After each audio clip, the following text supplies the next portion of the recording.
Всем здравствуйте! Сегодня мы находимся в городе Лисаковск. И в преддверии Дня города мы снимаем серию видео, где мы ознакомимся с достопримечательностями города. Данное видео мы сняли совместно с молодежным ресурсным центром города Лисаковск.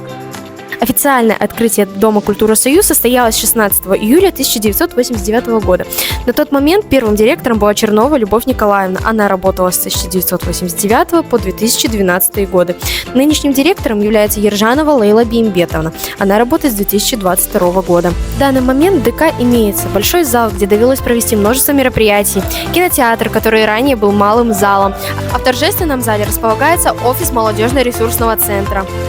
Ну а также имеются действующие коллективы Дома культуры «Союз», а именно рок-группа The Fox, основанная в 2017 году, коллектив «Здравица», хор русской песни, начавший работать с первых лет основания ДК «Союз», ансамбль бального танца «Улыбка», основанный в 1995 году, Эдельвейс, ансамбль танца, созданный в 2014 году.